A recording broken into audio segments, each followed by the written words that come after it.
ہے حضرت خنسا رضی اللہ تعالی عنہ، صحابیہ خاتون ہیں، بہت بڑی شاعرہ ہیں، اور اسی کے ساتھ ساتھ عورت ہونے کے باوجود جوان مردی کا انہوں نے دنیا میں سکہ جما دیا۔ واقعہ یہ ہے کہ حضرت امیر المؤمنین عمر بن خطاب رضی اللہ عنہ کے دور خلافت میں کسی جگہ جہاد کا اعلان ہوا، اور حضرت خنسا نے اپنے بیٹوں کو بلایا جو سب کے سب جوان تھے۔ ان کے 4 بیٹے تھے، سب کے سب جوان، نہایت خوبصورت، حسین و جمیل، مختلف قسم کی خصوصیات کے حامل۔ ان سب بیٹوں کو جمع کیا اور انہوں نے ایک بہترین تقریر فرمائی۔ تقریر کا خلاصہ یہ تھا کہ انہوں نے فرمایا کہ میں نے تم بچوں کو دودھ پلایا تھا، اور پھر تم سب کو تربیت کر کر میں نے جوان بنایا ہے۔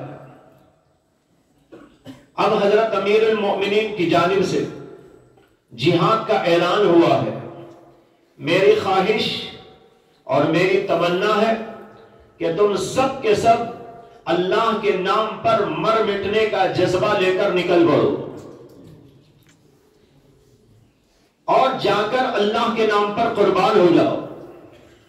پھر انہوں نے آخر میں ان کو مخاطب بنا کر کہا کہ اگر تم میں سے کسی نے بھی میری اس بات کو نہیں مانا اور جہاد میں جانے سے جی چرایا تو میں اس کا دودھ معاف نہیں کروں گی۔ اس کے بعد انہوں نے اپنے بچوں کو تیار کیا، خود ہی جنگی لباس پہنایا، امامہ زیب تن کیا، اس کے بعد جہاد میں بھیج دیا۔ اور جہاد میں جانے کے بعد وہ بچے لڑتے رہے، اور آخری دم تک لڑتے رہتے سب کے سب قربان ہو گئے، اور 4 نوجوان بیٹوں کی لاش ان کے سامنے لا کے رکھی گئی۔ لوگوں کا خیال تھا کہ شاید وہ رو پڑے، شاید کہ وہ بے چین ہو جائے، شاید کہ وہ جو ہے کچھ ایسی حرکات کرنے لگے جیسے کہ عام طور پر ایسے موقع پر عورتوں سے سرزد ہوتی ہے، بلکہ مردوں سے بھی سرزد ہوتی ہے۔ لیکن جب لاشیں بچوں کی لاگے رکھی گئی تو انہوں نے آ کر دیکھا، اور ایک ایک بچے کے کفن کو اٹھا کر دیکھا، مسکرایا۔ لوگوں نے کہا کہ حضرت یہ کیا مسکرانے کا وقت ہے؟ انہوں نے کہا الحمدللہ، میں اس لیے مسکرا رہی ہوں کہ ان بچوں کو میں نے جس کام کے لیے تیار کیا تھا، الحمدللہ میرے بچے اس کام میں آ گئے، اور وہ کام انہوں نے کر دکھایا۔ اس سے زیادہ خوشی کی کوئی بات میرے لیے نہیں ہو سکتی، اور اس لیے اس سے زیادہ فرحت اور مسرت کا موقع بھی میرے لیے کچھ نہیں ہو سکتا۔ یہ واقعہ سنا کر میں آپ سب دین اسلام کے سپاہیوں سے، دین اسلام کے لیے کام کرنے والے خدام سے، اللہ کے دین کی اشاعت اور اللہ کے دین کی حفاظت میں لگے ہوئے افراد سے یہ کہنا چاہتا ہوں کہ اس جامعہ نے آپ کو علم کا دودھ پلایا ہے، اور یہ بھی اس وقت تک معاف نہیں ہوگا جب تک کہ آپ وہ کام کر نہ دکھائیں جس کے لیے آپ کو تیار کیا گیا ہے۔ اگر ہم وہ کام کریں جس کے لیے جامعہ نے ہم کو تیار کیا، دودھ پلایا، علم کا دودھ پلایا، تربیت دی، اور ہمیں اس قابل بنایا کہ اللہ کے دین کی حفاظت اور اللہ کے دین کی اشاعت کے لیے ہم کچھ کر سکیں، اور اس کے لیے ہر طرح کی قربانی دینے کے لیے ہم تیار ہو جائیں، تو بھائی اگر ہم یہ کام نہ کر سکے تو گویا کہ ہم نے اپنی اس مادر علمی کے دودھ کا بھی حق ادا نہیں کیا۔ ماں کا دودھ ہوتا ہے، وہ ماں جسمانی ماں ہوتی ہے، مدارس روحانی مائیں ہیں، اسی لیے اس کا نام ہی ہے مادر علمی۔ یہ ہماری مادر علمی، چاہے آپ اس مدرسے میں پڑھے ہوں، بہت سے لوگ یہاں سے پڑھنے کے بعد دارالعلوم دیوبند گئے، کوئی سہارنپور ہے اور کوئی کسی اور مدرسے میں گیا اور دوسری جگہ پر جا کر انہوں نے اپنے تعلیمی سلسلے کو برقرار رکھا، وہ سب کے سب ادارے مادر علمی ہے اور ان سب نے دودھ پلایا ہے، اور اس دودھ کو ہمیں معاف کرانے کا طریقہ یہ ہے کہ انہوں نے ہمیں جس کام کے لیے تیار کیا اور جو کام ہمارے سپرد کیا ہے اس کام کے لیے ہم اپنے آپ کو لگا دیں اور آخری دم تک اس کے لیے قربانی دیتے رہیں۔ اس واقعے کو سنانے کے بعد مجھے کوئی لمبی چوڑی تقریر نہیں کرنی ہے، وقت کا تقاضا بھی ہے کہ بہت اختصار کے ساتھ آپ کے سامنے کچھ باتیں رکھنا ہے، اور وہ یہ ہے کہ جو باتیں اس وقت ہمارے سامنے آئی وہ متنوع قسم کی باتیں تھی۔ اس کے علاوہ اور بھی بہت ساری باتیں ہیں جو اس وقت نہ ہو سکی، لیکن ان سب چیزوں کی ضرورت برقرار ہے۔ اس وقت جو موضوعات ہمارے سامنے آئے، ان سب موضوعات کو سامنے رکھنے کا مقصد دنیا کے موجودہ حالات اور بالخصوص ہندوستان کے موجودہ حالات ہیں، جہاں پر ارتداد کی لہریں پھیلتی نظر آ رہی ہیں اور اس کے لیے منظم سازشیں کی جا رہی ہیں۔ یعنی پی کا آپ کے سامنے ذکر ہوا اور اس کے علاوہ ہندوتوا کا ذکر ہوا، یہ مستقل تحریکات ہیں، مستقل طور پر اس بات کی کوششوں میں منظم طور پر لگے ہوئے ہیں کہ ملت اسلامیہ کے جیالوں کو دین اسلام سے دور کر دیا جائے اور ان کے دل و دماغ کے اندر سے اسلام کی حرارت کو ختم کر دیا جائے۔ اس کام کے لیے مستقل تیاریاں بلکہ مستقل کوششیں شروع ہو چکی ہیں، لہذا ہمیں اور آپ کو اس تناظر میں اور اس کے علاوہ جو ہمارے ملت کے افراد ہیں، مرد ہو یا عورتیں، اس وقت جو صورتحال ہے دین سے دوری، دین سے بیزاری اور دنیا طلبی، دنیا کی محبت، دنیا سے تعلق اور الفت اور دنیاوی چیزوں کے اندر مگن، یہ جو چیز صورتحال اس وقت میں سامنے ہے، اس کی وجہ سے امت ان چیزوں سے ہٹ کر بھی دین سے دور ہو چکی ہے۔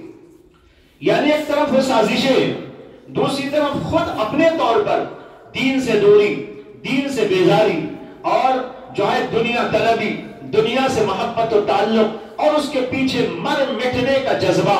اور جیسے کہ حدیث میں آتا ہے کہ اللہ کے نبی صلی اللہ علیہ وسلم نے فرمایا کہ ایک دور ایسا آئے گا کہ ساری امتیں تم کو کھا جانے کے لیے اس طرح جمع ہو جائیں گی جیسے کہ دسترخوان کے اوپر لوگ جمع ہوتے ہیں اور کھانا کھانے کے لیے ایک دوسرے کو دعوتیں دیتے۔ صحابہ نے پوچھا کہ یا رسول اللہ کیا ایسا ہوگا؟ اور اس وقت میں ہماری تعداد بہت کم ہوگی۔ اللہ کے نبی صلی اللہ علیہ وسلم نے فرمایا کہ نہیں، تمہاری تعداد بہت زیادہ ہوگی، لیکن ایسی ہوگی جیسے کہ سیلاب کے اوپر کا جھاگ ہوتا ہے جس کو پھونکوں سے اڑایا جا سکتا ہے۔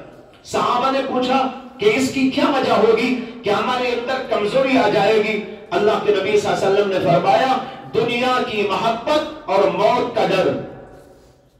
یہ صورت آج موجود ہے، امت دنیا کی محبت میں گرفتار ہے۔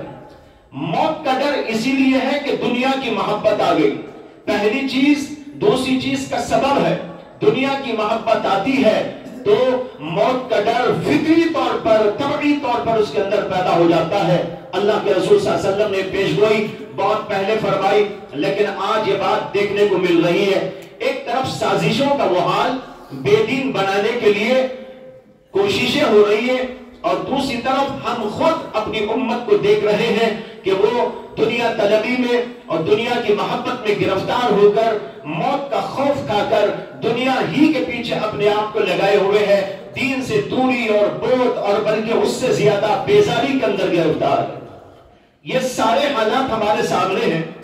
ان سارے حالات میں ہمارا فریضہ کیا ہونا چاہیے اور ہم کو اپنی ذمہ داری کا احساس کس قدر ہونا چاہیے، انہی سب چیزوں کے متعلق آپ حضرات کی توجہ مبذول کرانے اور ایک دوسرے سے استفادہ کرتے ہوئے آگے کی راہیں تیار کرنے کے لیے آپ کو جمع کیا گیا ہے۔ جو باتیں ہمارے سامنے آئی اس کے اندر جو ہے یہ ہندوتوا اور اس تحریک اور اسی طریقے پر احیاء ہندو مت کے احیاء کی جو تحریک چل رہی ہے اور اس کی وجہ سے کیا کیا مسائل پیش آ رہے ہیں، حضرت مولانا صغیر احمد صاحب ندوی زینہ مجدوم نے لمبی چوڑی فہرست 25 چیزیں کی آپ کے سامنے پیش کی۔ پھر عالمی پیمانے پر جو دجالی فتنے کام کر رہے ہیں اس کی بھی ذیلی عنوانات کی ایک فہرست آپ کے سامنے لائی گئی۔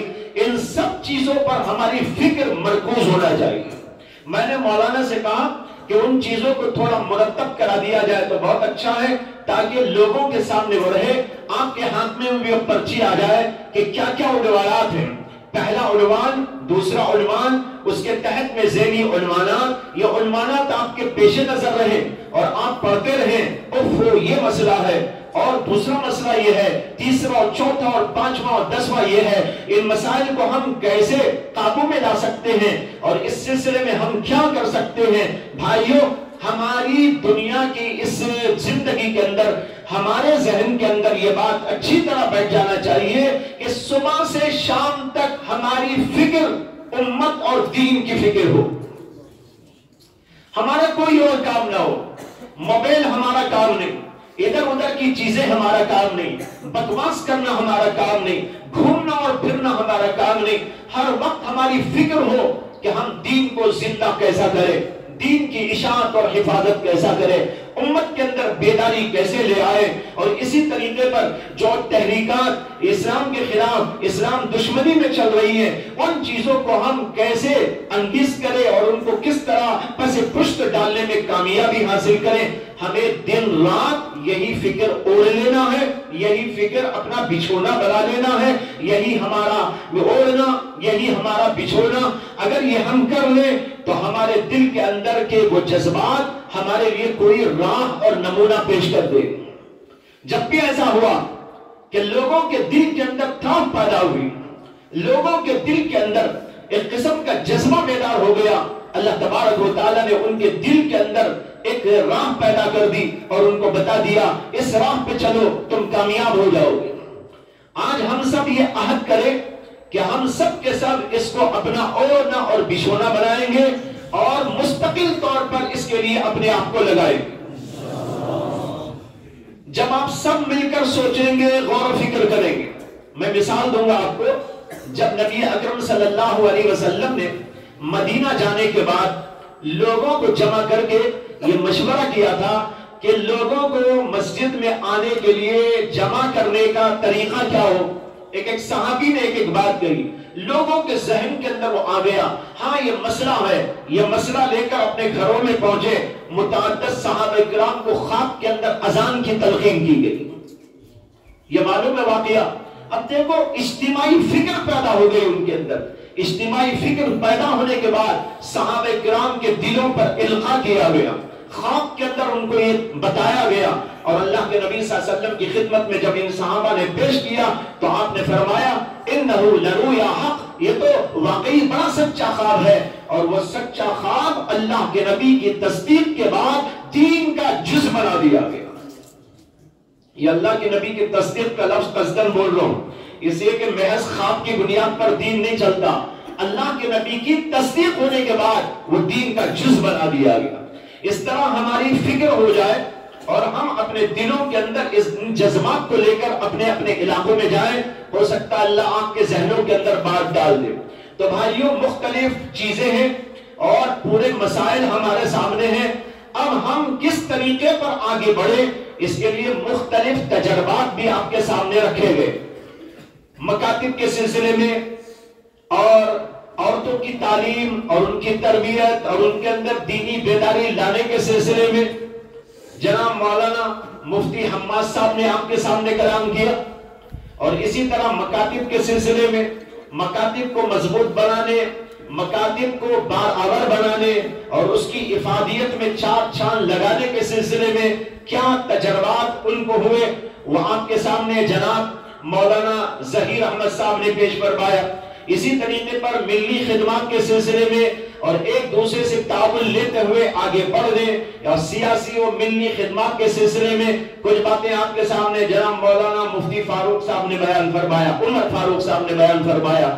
اسی طریقے پر صحافت کا عنوان ایک بہت بڑا عنوان ہے، ضرورت کا عنوان ہے۔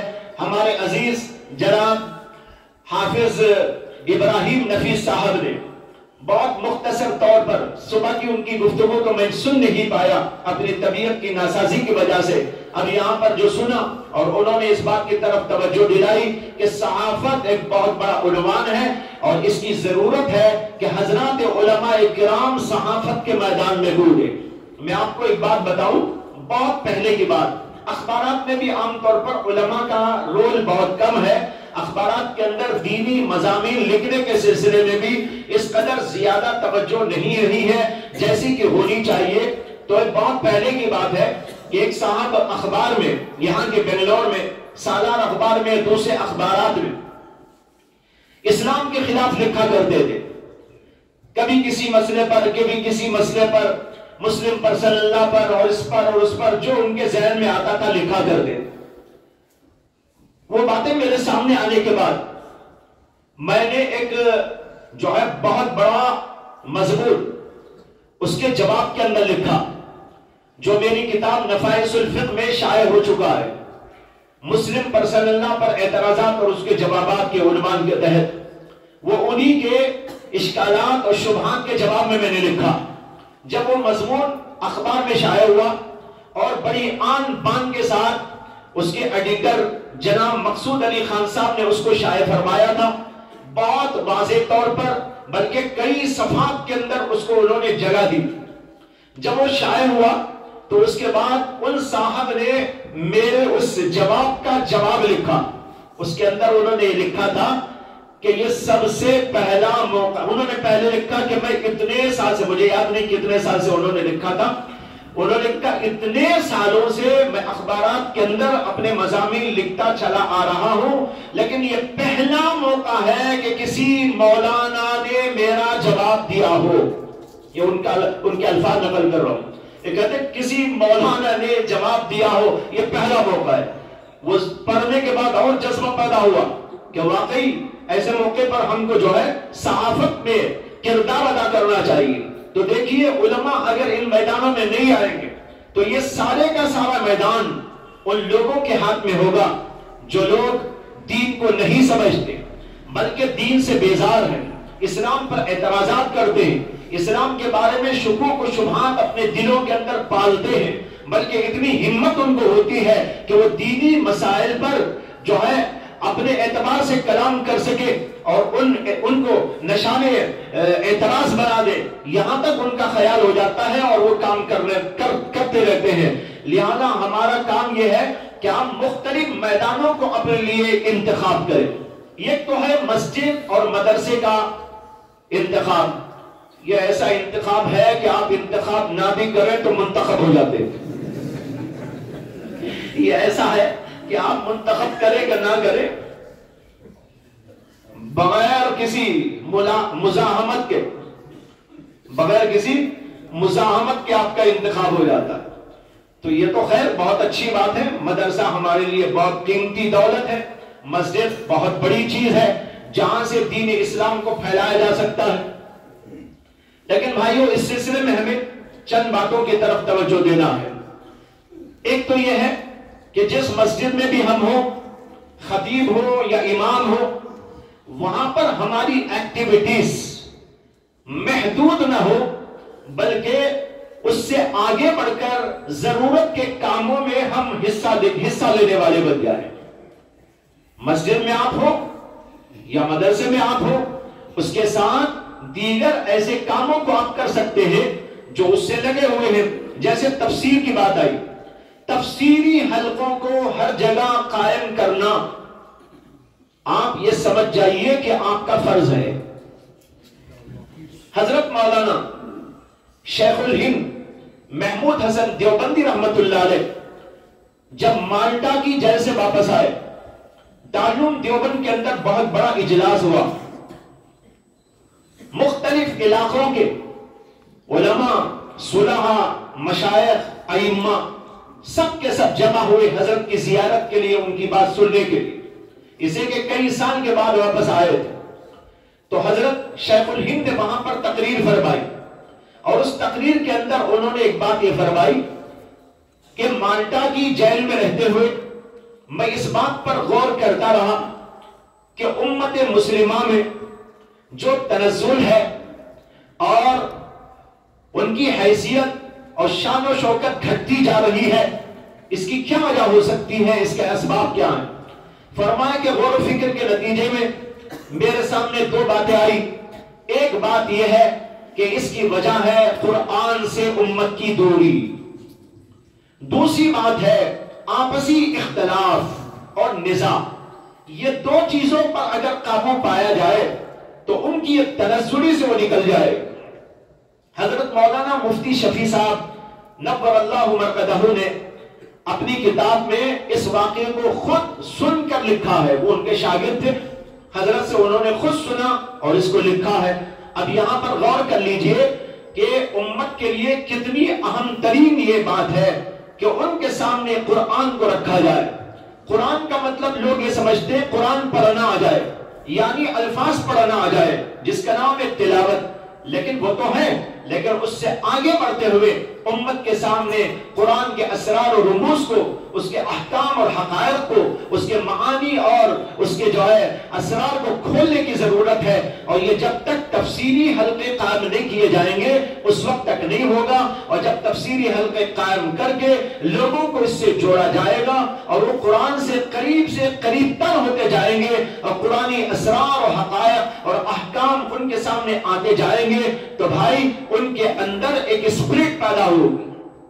مولانا جناب مفتی امین افسر صاحب نے اپنے خطاب کے اندر اپنے تجربات بیان کیے، اس کے اندر انہوں نے بتایا تھا کہ کس طریقے پر لوگوں کا ذوق اور شوق اس سلسلے میں بیدار ہوا، اور یہ کہ لوگ کس طریقے پر اس کو سمجھنے کی کوشش کر رہے ہیں اور سوالات پر سوالات بھیج کر حل کرنے کی بھی کوشش کر رہے ہیں۔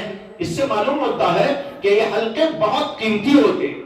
الحمدللہ ایک زمانے میں نے بیدواڑی کی مسجد میں 15 سال تک ایک دن چھوڑ کر ہفتے کے تمام دنوں کے اندر تفسیر کا سلسلہ رکھا تھا، صرف ایک دن نہیں ہوتی تھی اور وہ جمعہ، اسے کہ جمعہ میں خطاب ہو جاتا تھا تو میں سمجھا کہ جمعہ کے خطاب کے ساتھ پھر شام میں بیان کرنا عتاب سے کم نہیں ہے، اسے میں نے اس دن کو چھوڑ دیا تھا۔ باقی تمام دنوں کے اندر تفسیر ہوتی تھی، پون گھنٹہ کبھی 1 گھنٹہ، اور یہ 15 سال تک سلسلہ چلتا رہا، اور 15 سالوں میں 15 پارے الحمدللہ مکمل ہوئے۔ اگر پورا کرنا ہوتا تو اور 15 سال لگتے، لیکن ایسا اتفاق ہوا کہ اس کے بعد کچھ مصروفیات کے بڑھ جانے اور مدرسے کے ادھر آ جانے اور دیگر اسفار وغیرہ کی کثرت کی وجہ سے اس سلسلے کو میں باقی نہیں رکھ سکا۔ اس کے علاوہ انہی دنوں میں ایسا بھی ہوتا تھا ہفتے میں کئی جگہ پر مختلف علاقوں میں ایک دن جا کر تفسیر کرتا تھا۔ بسن گڑی کا علاقہ ہے جہاں پر جامع مسجد ہے، وہاں پر تقریباً 10-12 سال تک مسلسل ہفتے میں ایک بار تفسیر ہوتی تھی۔ میرے بعد وہاں پر حضرت مولانا قاری کلیم اللہ صاحب زینب مجدہم نے اس تقریری سلسلے کو باقی رکھا تھا۔ پھر ان کے بعد ایک اور مولانا جناب مولانا ادریس صاحب ہیں قاسمی، انہوں نے اس سلسلے کو برقرار رکھا تھا، اب کا حال مجھے معلوم نہیں ہے۔ اسی طرح امین افسر صاحب کی مسجد میں بھی جاتا تھا جس کا حوالہ بھی انہوں نے آپ کو دیا۔ ایسے ہی ہری مسجد بیلواڑی کے قریب، وہاں بھی ہفتے میں 1 دن تفسیر ہوا کرتی تھی۔ جب مولانا عثمان صاحب رحمت اللہ علیہ جو میرے ساتھی تھے اور ابھی قریب میں ان کا انتقال ہو گیا، وہ میرے حفظ کے ساتھیوں میں سے ہیں، میرے اور ہمارے شرف الدین صاحب، یہ ہم تینوں ساتھی ہیں، حفظ کے ساتھی ہیں، تو ان کا انتقال ہو گیا ابھی قریب میں، تو انہوں نے وہاں مجھے دعوت دی تھی جب وہ وہاں امامت فرما رہے تھے۔ تو بہرحال ایسا سلسلہ رکھا تھا اور اس کے بڑے فوائد اور برکات ظاہر ہوا کرتے تھے۔ اس لیے میں آپ سب سے گزارش کرتا ہوں کہ آپ میں سے جو بھی الحمدللہ عالم دین ہے وہ یہ نہ سمجھے کہ ہم تفسیر نہیں کر سکتے۔ میں نے ایسا محسوس کیا ہے ہمارے علماء سے بات چیت کرتے ہوئے کہ وہ قرآن پاک کی تفسیر کرتے ہوئے ڈرتے ہیں۔ بے شک ڈرنا چاہیے، میں یہ نہیں کہنا چاہتا کہ آپ نہ ڈریں، جی ضرور ڈریے، لیکن ایسا نہ ڈریے جیسے شیطان سے ڈرتے ہیں. بھائی یہ تو قرآن ہے، آپ ایسا ڈر رہے جیسے شیطان سے ڈر رہے کہ بھاگ گئے. ایسا نہیں، اس سے ایسا ڈریے کہ ڈرنے کی وجہ سے آپ مطالعہ بھرپور کریں، استفادہ بھرپور کریں، علماء سے استفادہ کریں، تفسیری کتابوں سے استفادہ کریں، اردو تفسیروں سے بھی استفادہ کریں، عربی تفسیروں سے بھی استفادہ کریں، بھرپور تیاری کے ساتھ. مولانا امین افسر صاحب بھی بار بار آپ کی توجہ مبذول کرا رہے تھے کہ ہمیں پوری تیاری کے ساتھ کرنا چاہیے. کیوں؟ اس لیے کہ بعض وقت ایسا دیکھنے میں آیا ہے کہ نام تو ہوتا ہے تفسیر کا، لیکن وہ تفسیر قرآن کی نہیں ہوتی، وہ بولنے والے صاحب کی تفسیر ہوتی ہے. یعنی وہ اپنے یہ واقعات اور ادھر کی باتیں، کچھ من گھڑت باتیں سنا کر ختم کر دیتے ہیں، جس سے قرآن کی عظمت لوگوں کے دلوں سے نکل جاتی ہے. وہ کہتے ہیں یہ تفسیر ہے، یہ تو عام بیانوں میں بھی ہوتا ہے، عام بیان ہوتا ہے، اس میں بھی کچھ قصے کہانیاں ادھر کی باتیں ہوتی ہیں، یہ کیا تفسیر ہے؟ بھائیو ایسا نہیں، ہم تفسیر کریں تفسیر کے لب و لہجے میں، ایک ایک آیت کو لیں، اس کے الفاظ کو لیں، اس کے معانی کی تشریح کریں، پھر اس کو جوڑ کر اس کے مطلب کی تشریح کریں، اور احادیث اس کے سلسلے میں ہو، ان احادیث کا حوالہ دیں، صحابہ کے اقوال ہو اس کا حوالہ ہم دیں، تابعین کے اقوال ہو اس کا حوالہ دیں. اس کی تفسیر کے اندر اللہ کے نبی نے یہ فرمایا اور صحابہ نے یہ فرمایا، تابعین نے یہ فرمایا، یا فلاں امام نے یہ فرمایا، یہ مستند تفسیر کا طریقہ ہے. ہاں اس کے ساتھ اس بات کا لحاظ ہو کہ ہم جو کچھ بیان کریں وہ لوگوں کی عقل و فہم کو سامنے رکھتے ہوئے ایسے انداز سے بیان کریں کہ وہ اس کو قبول کر لیں. اگر کوئی بات ایسی ہے جو بحث عالمانہ ہے، علماء ہی سمجھ سکتے ہیں، تو وہاں پہلے یہ بات بتا دیں کہ میں ایک بات کہنے جا رہا ہوں، ہو سکتا ہے کہ آپ لوگ نہ سمجھ سکیں، تو ذرا بیدار ہو جائیں گے کہ بھئی یہ علماء کی بات ہے. وہاں جو علماء ہوں گے سمجھ لیں گے، یا طلبہ ہوں گے تو سمجھ لیں گے، یا ان باتوں کو آپ زیادہ سے زیادہ آسان کر کے سمجھا سکتے ہو. ایسا بھی ہو سکتا ہے کہ ایک بات ہے عالمانہ یا کوئی فنی قسم کی بات، لیکن اس فنی اور عالمانہ بات کو آپ انداز بدل کر ان کی عقلوں کے مطابق کہنا چاہیں تو کہہ سکتے ہیں. اس طریقے پر آپ بیان کریں گے تو لوگوں کے دلوں کے اندر قرآن کی عظمت آئے گی. اور اس میں ایک بات کا اور لحاظ رکھنا چاہیے، ایک تو جیسے کہ میں نے کہا آیت قرآن ہو، اس کے الفاظ بتائے جائیں جو خاص الفاظ ہیں، اور اس کا معنی بتا دیا جائے، اور پھر اس کے بعد اس کو جوڑ کر اس کا جو مفہوم نکلتا ہے اس کو پیش کریں. اور مفہوم کی تشریح کے لیے جیسے کہ عرض کیا گیا، اللہ کے نبی کی حدیث ہے تو اس کا حوالہ، صحابہ کا حوالہ ہے تو وہ، یا تابعین کا حوالہ یا ائمہ کا ہے تو اس کو پیش کیا جائے، اور پھر اس کے ساتھ موجودہ حالات میں اس کا انطباق کیا جائے کہ قرآن یہ کہہ رہا ہے. اب جو حالات ہیں، جو مسائل ہیں، جو ہمارے سامنے احوال ہیں، ان پر اس کا انطباق کرنے کی کوشش کی جائے تاکہ لوگوں کے سمجھ میں آئے اس آیت کا اس زمانے سے کیا تعلق ہے، اس آیت کا موجودہ دور سے کیا تعلق ہے، ہماری زندگیوں سے کیا تعلق ہے، انفرادی زندگی سے ہو یا اجتماعی زندگی سے ہو، اس کا کیا تعلق ہو سکتا ہے، اس کے اوپر روشنی ڈالنے کی کوشش کریں. ہاں اس کے ساتھ ساتھ کچھ لطیفہ آپ سنا دیں یا کوئی کسیفہ سنا دیں چل جائے گا، لیکن خالی لطیفے اور کسیفے میں تفسیر کو ختم کرنا چاہے یہ قرآن پاک کی توہین ہے، اور قرآن پاک کی عظمت پر ایک دھبا لگانے کے مترادف ہے. اس لیے میں نے اس کو عرض کیا کہ پوری تیاری کے ساتھ اس طریقے پر تفسیر بیان کرنے کی کوشش کی جائے، اختصار بھی ہو اور بات واضح طور پہ آ جائے تو اس سے بہت بڑا فائدہ ہوگا. اور آج کا بہت بڑا طبقہ ایسا ہے، میں محسوس کرتا رہتا ہوں کہ پڑھا لکھا طبقہ چاہتا ہے کہ ہم قرآن کو سمجھیں، قرآن پاک کیا ہے ہم جاننے کی کوشش کریں.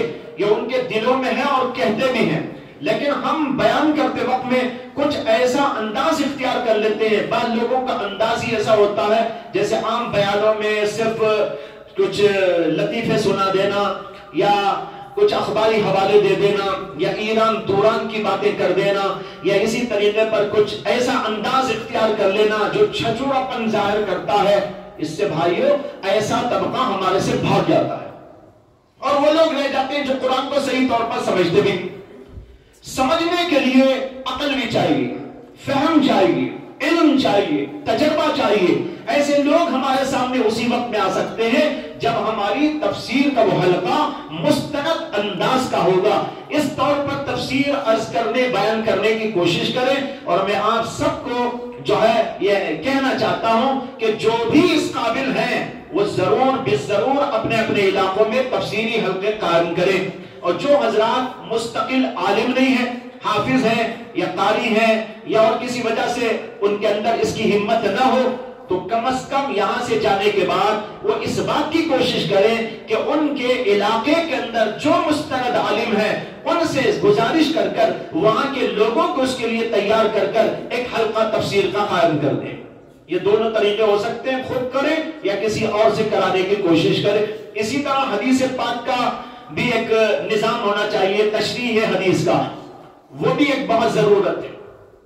اس کے علاوہ عقائد آج لوگوں کے بالکل بگڑے ہوئے، یا بگڑے ہوئے نہیں ہیں تو وہ اس سے بالکل جاہل ہیں، یعنی ان کے ذہنوں میں ہے نہیں عقیدہ کیا۔ آج کل جو باتیں پیش آتی ہیں کہ کوئی شکیل بن حنیف پیدا ہو گیا اور کوئی گوہر شاہی پیدا ہو گیا، اور وہ لوگوں کو اپنے دام فریب میں کرتے جا رہے ہیں، اور لوگ ان کو مہدی اور کچھ مان کر، رسول اللہ مان کر، نعوذ باللہ ان کے پیچھے چل رہے ہیں۔ غور کیجئے کہ اس کے پیچھے آخر کیا سبب ہے۔ غور کرنے سے یہی سمجھ میں آتا ہے کہ ایسے لوگ عام طور پر دین سے بالکل جاہل ہیں، عقیدے ان کو بالکل نہیں معلوم، ختم نبوت کا عقیدہ ان کو نہیں معلوم، خدا کے بارے میں عقیدہ نہیں معلوم۔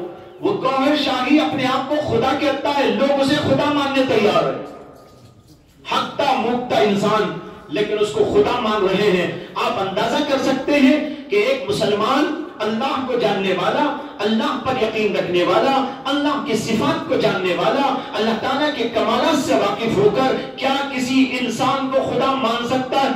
لیکن مان رہے ہیں، اور یہ ہندوؤں میں سے کوئی نہیں مان رہا ہے، عیسائیوں میں سے کوئی نہیں مان رہا ہے، اور یہودیوں میں سے کوئی نہیں مان رہا ہے، یہ مسلمانوں کے طبقے میں سے ان کو ماننے والے ہیں۔ یہ انتہائی افسوسناک صورتحال ہے۔ تو ہم اس کو کیسے قابو میں لائیں؟ تو میری گزارش اس سلسلے میں یہ ہے کہ حضرات علماء اپنے بیانات کے اندر عقیدے کو مستقل عنوان بنائیں۔ جمعہ کے خطبات یہ بہت عظیم سرمایہ ہے ہمارے لیے، اور بہت بڑا میڈیا ہے ہمارا، اتنا بڑا میڈیا کہ کسی اور کے پاس اتنی آسانی سے فراہم نہیں ہو سکتا۔ اللہ کے نبی علیہ السلام نے جو جمعہ کا ایک نظام بنا کر ہم کو عطا فرمایا ہے، اس میں لوگ جو ہے شامل ہوتے ہیں اور کثرت کے ساتھ میں شامل ہوتے ہیں۔ ایسے موقع پر ہم بہترین عنوانات اور ضرورت کے عنوانات، موجودہ حالات کو سامنے رکھتے ہوئے عنوانات کو منتخب کریں، اور ان کے اندر بھی جذبات پیدا کرنے کے لیے بہترین سے بہترین مواد پیش کریں۔ اگر اس طرح کا ہو تو اس سے لوگوں کی عقیدوں کی اصلاح ہوتی ہے۔ قرآن پاک کی تفسیر کا حلقہ تو ایسا ہے، اس میں عقیدوں کی اصلاح بھی ہوتی ہے، اخلاق کی اصلاح بھی ہوتی ہے، اعمال بھی درست ہوتے ہیں، معاشرت کے مسائل بھی آتے ہیں، اور حقائق بھی اس کے اندر آتے ہیں، دلائل بھی اس کے اندر آتے ہیں، سب چیزیں اس کے اندر آتی ہیں۔ وہ تو ایک عمومی سلسلہ ہے اور اس کو ہر جگہ قائم ہونا چاہیے۔ اس کے علاوہ ہمارے جمعہ کے خطبات کو بہتر سے بہتر، مفید سے مفید تر، اور اس کے ساتھ مستند سے مستند قرار دینے بنانے کی کوشش ہونی چاہیے۔ یہ ہوئی چند باتیں۔ اس کے علاوہ جو باہر کے حالات ہیں جس کی وجہ سے ارتداد کی لہر پھیل رہی، اس کے لیے مکاتب ایک، اور دوسرا عورتوں کے مکاتب ہوں یا مردوں کے، وہ سب اس میں آ گئے۔ اور تیسری بات اس سلسلے میں یہ ہے کہ ہر جگہ اسلامی نظریے والے لوگ، یعنی حضرات اہل علم، اسکول قائم کرنے کی کوشش کریں۔ آپ میں سے مختلف علاقوں کے لوگ یہاں موجود ہیں اور اپنے اپنے علاقوں میں اثر و رسوخ رکھتے ہیں۔ آپ لوگ اپنی اپنی جگہ پر اس بات کی کوشش کریں کہ اسکول قائم کیا جائے۔ میں نے بھٹکل میں حضرت مولانا الیاس صاحب بھٹکلی کا جو ادارہ ہے، علی میاں پبلک اسکول، وہاں پر جانا ہوا تھا، تو انہوں نے وہاں لے جا کر مجھے آفس روم میں بٹھایا، تو میں نے دیکھا کہ ایک بہت بڑا بورڈ لگا ہوا ہے، مجھے نظر نہیں آ رہا تھا، تو میں نے مولانا سے پوچھا کہ یہ کیا ہے؟ تو انہوں نے کہا یہ حضرت مولانا ابو الحسن علی ندوی رحمت اللہ علیہ کا ایک مضمون ہے، اس کی اہمیت کے پیش نظر ہم نے یہاں اس کو لگایا۔ خیر میں اس کو جا کر پڑھا، اس میں جو لکھا ہوا تھا اس کا خلاصہ الفاظ تو یاد نہیں، حضرت کی کتاب میں وہ موجود ہے، اس کو دیکھا جا سکتا ہے، اور وہ مضمون تقریباً آج سے 50-60 برس پہلے کا لکھا ہوا ہے۔ اس میں حضرت نے لکھا ہے کہ موجودہ دور جو الحاد کا دہریت کا دور ہے، اس میں الحاد و دہریت کا مقابلہ مدرسوں کے ذریعے نہیں کیا جا سکتا۔ ہو سکتا ہے کہ مولانا کو سن کر کوئی حیرت ہو جائے یا اشکال ہو جائے، لیکن اشکال کی کوئی بات نہیں۔ حضرت نے لکھا اس کے اندر موجودہ دور کے الحاد و دہریت کا خاتمہ اور اس کا مقابلہ مدارس کے ذریعے نہیں ہو سکے گا، اس لیے کہ مدارس کے اندر تو اپنے لوگ آتے ہیں، وہ لوگ کہاں آتے ہیں جن کے اندر دہریت پھیل رہی ہے؟ اسکول کے لوگ، کالج کے لوگ، دنیا کے اداروں میں جانے اور آنے والے لوگ اور دنیاوی اداروں سے تعلق اور انتساب رکھنے والے لوگ، یہ تو مدارس کے اندر نہیں آتے۔ مدارس میں تو وہ آتے ہیں جو آپ کے اپنے ہیں، جو قرآن کو مانتے ہیں، حدیث کو مانتے ہیں، اللہ اور رسول پر یقین اور اعتماد رکھتے ہیں، وہ لوگ آ کر یہاں پر پڑھتے ہیں۔ لیکن ان لوگوں کا کیا ہوگا؟ اس کے بعد حضرت نے فرمایا کہ اس زمانے میں الحاد اور تحریت کا خاتمہ اور مقابلہ اسکولوں کے ذریعے کیا جا سکتا ہے۔ لمبا ہے مضمون، خلاصہ میں نے دو الفاظ میں آپ کے سامنے نقل کیا ہے۔ خلاصہ اس کا یہ ہے، ایک طرف یہ کہ مدارس سے اس کا مقابلہ کرنا اس زمانے میں ممکن نہیں ہوگا۔ ہاں، یہاں کے فضلہ جائیں اور جا کر وہاں پر دوسرا کام کرے۔ وہ کام کیا ہے؟ اسکول کھولے، اسکول میں بچے آپ کے پاس آئیں گے۔ یہ کون بچے آپ کے پاس آئیں گے؟ وہی بچے جو کبھی ہندو اسکول میں جاتے ہیں یا کبھی عیسائیوں کے اسکول میں جاتے ہیں اور کسی اور دہریہ قسم کے لوگوں کے اسکولوں کے میں جاتے ہیں اور وہاں ان کے نظریات کا شکار ہو جاتے ہیں۔ آپ اسکول کھولیں گے تو وہ بچے آپ کے پاس آئیں گے۔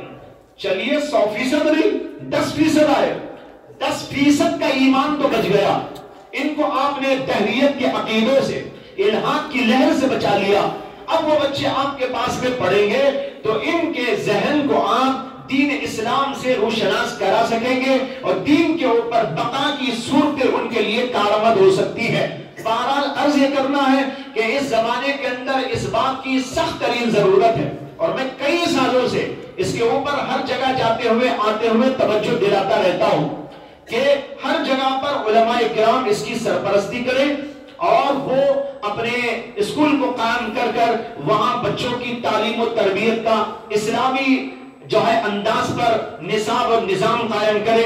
نصاب تو ایک وہ ہوگا جو وہاں سے آئے گا اور ہمیں وہ پڑھانا پڑے گا، لیکن اسی کے ساتھ وہاں جیسے کہ باتیں آئی مینٹالٹی کو بدلنا ہے۔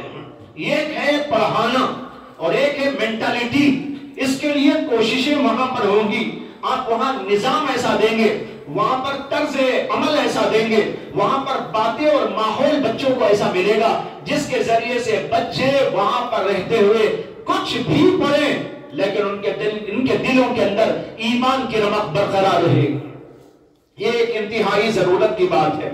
تو ہمیں دہریت کا مقابلہ کرنا ہے، الحاد کا مقابلہ کرنا ہے، اس کے لیے تجاویز سوچنا ہے، غور و فکر اس پر کرنا ہے، اور ہر علاقے کے لوگ اس طرح کی چیزوں پر غور و فکر کر کے وہاں کیا کر سکتے ہیں اس کے اوپر آگے بڑھنے کی کوشش کریں۔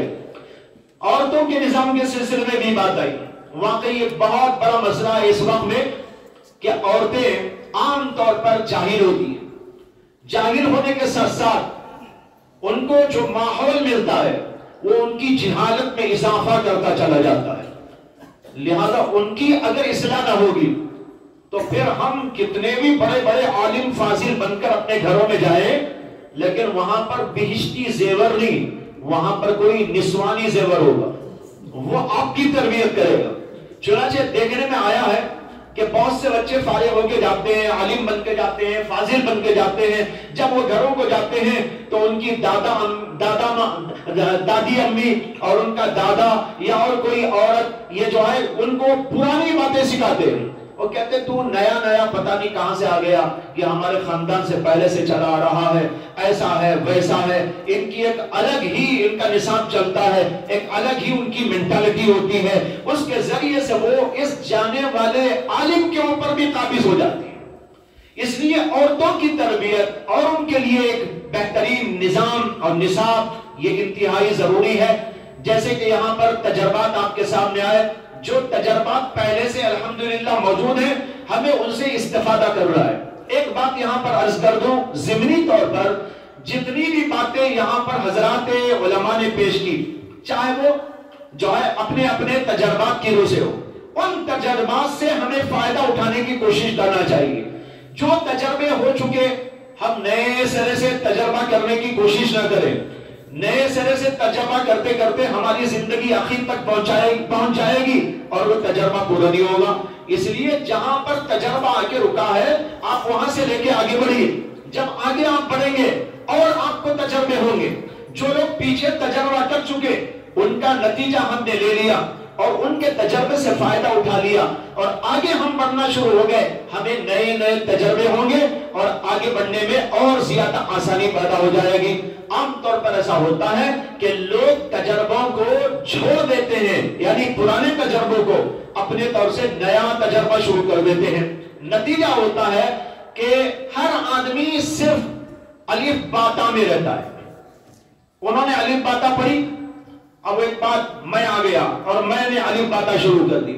ارے بھائی الف باتا پڑھا کر جنہوں نے نورانی قاعدہ ختم کر دیا ہے، بچے کو ختم کرا دیا ہے، ہمارا کام یہ ہے کہ ہم نورانی قاعدے کے بعد اسے پارے ہم شروع کرائیں. ہم پارے ہم شروع کرانے کے وجہ ان کو وہاں چھوڑ دیتے ہیں اور چھوڑ کر اثر نو الف باتا کی تختی شروع کرتے ہیں. ہم الف باتا کی تختی سے اس کی آخری تختی تک پہنچنے تک پھر جو ہے ہماری زندگی کا ایک بہت بڑا حصہ گزر چکا ہوتا ہے. اس لیے تمام کے تمام کام یہ سب ہمارے لیے رفیق کی حیثیت رکھتے ہیں، فریق کی حیثیت نہیں رکھتے. تمام کی تمام جماعتیں، تمام کے تمام ادارے، تمام کی تمام تحریکیں، تمام کے تمام تجربات، تمام کے تمام ادارے جو بھی کام کر رہے ہیں وہ سب ایک دوسرے کے رفیق ہیں. ان کو رفیق سمجھو اور رفیق سمجھ کر ایک دوسرے کو لے کر آگے بڑھو. دوسروں کے تجربات سے فائدہ اٹھاؤ. دلوں کے اندر سے برائی نکال دیں ہم، بڑائی کی برائی اور عجب و خود پسندی کی برائی اور حسد اور کینے کی برائی.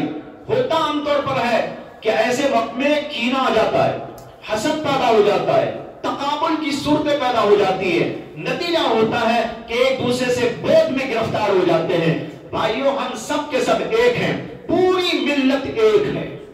لہذا ہم سب کو ایک سمجھ کر، دوست سمجھ کر، ایک دوسرے کا رفیق سمجھ کر کام میں ایک دوسرے کا ہاتھ بٹاتے ہوئے آگے بڑھ رہا ہے.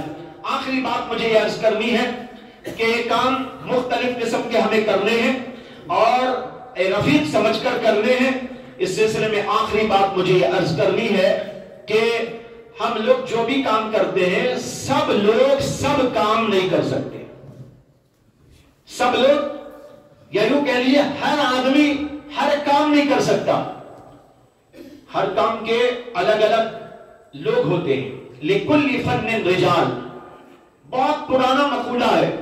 لِكُلِّ فَنٍ رِجَالٍ، ہر فن کے الگ الگ ماہرین ہوتے ہیں، ہر فیلڈ کے الگ الگ ماہرین ہوتے ہیں. ہماری اس لائن کے بھی اندر کئی فیلڈیں ہیں اور ان میں سے ہر فیلڈ اور ہر میدان کے الگ الگ لوگ ہیں. صحافت کا ذہن رکھنے والے لوگ، تدریس و تعلیم کا ذہن رکھنے والے لوگ، تبلیغ و دعوت کا ذہن رکھنے والے لوگ، یعنی تبلیغ و دعوت سے خاص اشارہ مراد ہے.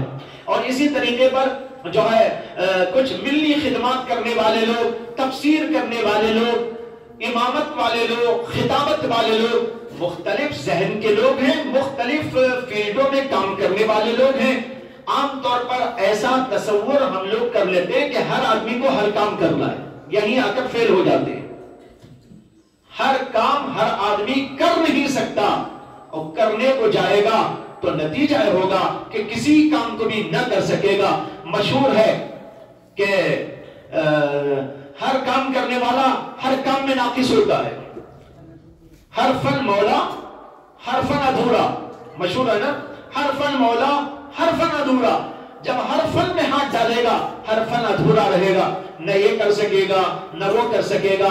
ہر فیلڈ میں اترنے والا عام طور پر ناکام ہوتا ہے، ہر فیلڈ میں ناکام ہوتا ہے۔ اس لیے یہاں پر بیٹھے ہوئے حضرات سے، جامعہ کے ابناء سے میری گزارش ہے کہ آپ لوگ بیٹھ کر کچھ ایسی ترتیبیں بنائیں کہ کوئی کسی چیز کو لے کر اٹھے، کوئی کسی چیز کو لے کر اٹھے، کوئی علمی کام کو لے کر اٹھے، کوئی عملی کام کو لے کر اٹھے، کوئی صحافیت کے میدان کے اندر آگے بڑھے، کوئی تعلیمی و تدریسی میدان کے اندر آگے بڑھے، کوئی تصنیفی و تالیفی میدان کے اندر بڑھے، کوئی تحقیقی انداز کے شعبوں کو لے کر اس پر کام کیا کرے، کوئی مکاتب کے نظام کے سلسلے میں آگے بڑھتا چلا جائے، اور کوئی اسکولوں کے نظام کو سنبھالنے کے سلسلے میں آگے بڑھے، اور ہر فیلڈ کو اس طریقے پر زندہ ہم رکھ سکتے ہیں کہ ہر فیلڈ کے لیے کچھ لوگ کام کرتے جا رہے ہیں۔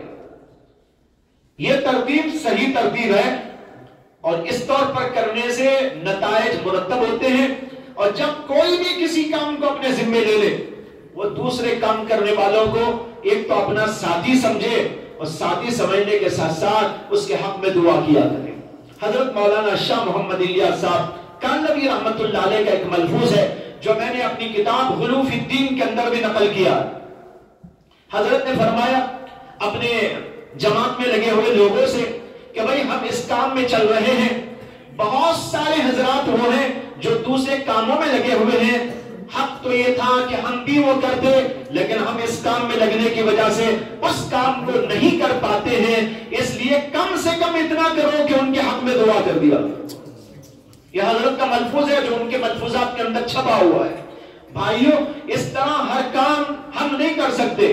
جس کام میں جس آدمی کو دلچسپی ہو، اس کی مہارت ہو، اور اس کے اندر اس کا مزاج بھی ہو، مزاج کو بھی بڑا دخل ہوتا ہے۔ جیسے ملی کاموں کے کرنے والے کا مزاج الگ ہوتا ہے، اور کوئی مدرسے میں بیٹھ کر پڑھاتا ہے تو اس کا مزاج الگ ہوتا ہے۔ اب ہر آدمی سے کہے تم وہ کرو جو میں کر رہا ہوں، اور یہ اس کو کہے تم وہ کرو جو میں کر رہا ہوں، نتیجہ ہوگا کہ سب اپنی ڈگر سے ہٹ جائے گے۔ اس لیے صحیح صورتحال یہ ہے کہ ہم میں سے ہر آدمی جس فیلڈ کو اختیار کرے اس کے اندر پوری مہارت اور پوری دلچسپی اور پورے استناد کے ساتھ میں اس کام کو انجام دے، اور دوسرے کے ساتھ ہاتھ جتنا بٹا سکتا ہے بٹائے، اور اس کے لیے دعائیں کیا کرے۔ یہ چند باتیں آپ کے گوش گزار میں نے کی ہے۔ دعا کرتا ہوں کہ اللہ تعالیٰ اس اجلاس کو کامیاب فرمائے، اور جن مقاصد کے تحت میں اس کو ہم نے قائم کیا۔ اور آخری بات اس کی طرف پھر توجہ دلا دیتا ہوں کہ ہمارے جتنے بھی کام ہو، اسکولی کام ہو، تدریس کا کام ہو، تبلیغ کا کام ہو، دعوتی ذمہ داریاں ہو، یا تدریسی اور تصنیفی ذمہ داریاں ہو، تحقیقی قسم کا کام ہو، مکاتب کا کام ہو، یا صحافتی کام ہو، یا اسی طریقے پر عورتوں کی تعلیم و تربیت کا کوئی نظام ہو، تمام چیزوں کے اندر روح داخل کرنے کی ضرورت ہے۔ اس روح کو نہ بھولیے گا، جس کا ذکر میں نے کل بہت تفصیل سے حضرات ائمہ کرام کی تعلیمات اور ان کے اقوال اور ان کے ملفوظات کی روشنی میں پیش کیا، اس کو کبھی فراموش نہ کریں۔ ہر آدمی کوشش کرے کہ اپنی روحانیت کو بڑھائے، ہر آدمی اس بات پر تل جائے کہ مجھے ان سارے کاموں کے ساتھ سب سے پہلے اپنے آپ کو اللہ والا بنائے، اللہ والا بنانا ہے۔ میرے شیخ و مرشد حضرت مولانا شاہ مسیح اللہ خان صاحب نور اللہ مقدہ فرمایا کرتے تھے کہ قرآن پاک میں اللہ نے کہا فَاسْأَلُوا أَهْلَ الذِّكْرِ، سوال کرو اہل ذکر سے۔ کیا سوال کرو؟ ان کنتم لا تعلمون، اگر تمہیں کوئی بات معلوم نہ ہو تو ان سے پوچھو۔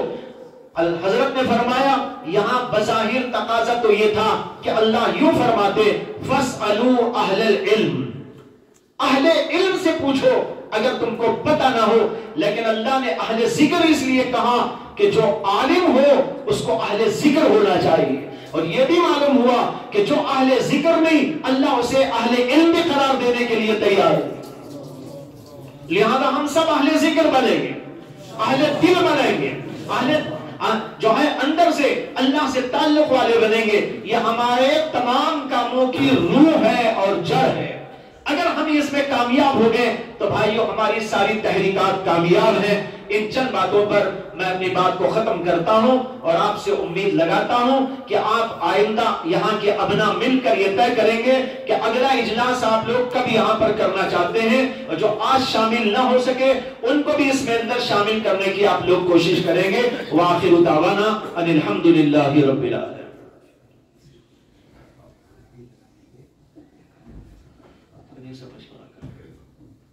نماز میں پڑھنا جو مجلس حضرت والا نے جن باتوں کی طرف توجہ دلائی کہ ہر ایک کے کام کو لے لے، کوئی تفسیر کے کام کو، کوئی تعلیمی کام کو، کوئی اسکول کے قیام کے کام کو، اس کے لیے حلقے بنانے ہیں۔ ابھی حلقے بنا لیں یا کھانے سے فارغ ہو کر، نماز اور کھانے سے فارغ ہو کر کے پھر بیٹھیں گے، آپ سے مشورہ کرنا ہے جی۔ پہلے نماز پڑھ لیں گے، نماز پڑھ کر کھانا کھا لیں گے،